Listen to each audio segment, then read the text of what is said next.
So sound, right?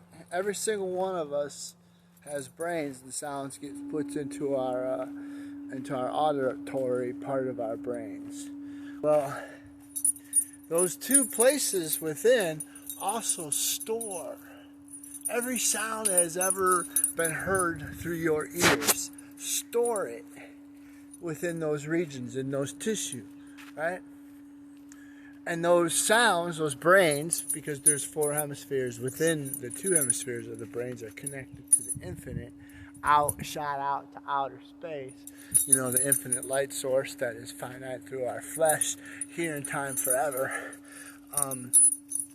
Those sounds can hear other sounds, like clairvoyant hearing type of thing, or sounds from invisible worlds if you're in tune as a musician, or the structure of a written sentence. The creative mind can also hear other things too. You're always constantly running a story within your subconscious of your life. You know, have to meet Jill at 5 p.m. Have to have lunch at 3:30 with Bob.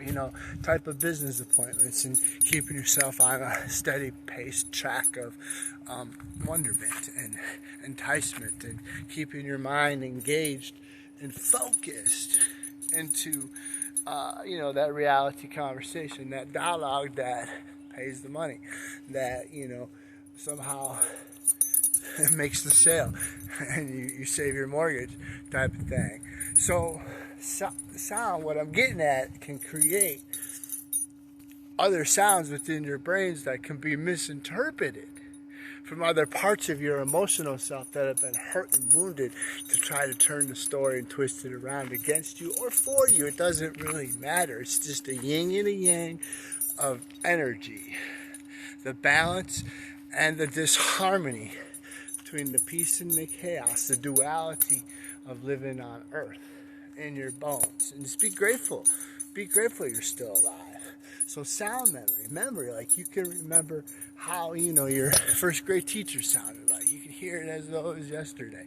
Those sounds get absorbed within you. Same thing with tones, tonalities, frequencies, music, other people's vocal tonalities. They absorb into your brain, and it becomes a part of your vocal structure, or your sound, house, so to speak. It's quite fascinating, the dialogue and the conversation you can have when similar minds meet, only to win, not to tear each other apart. There's no need to compete, because every single one of us, spoken, we're the solution.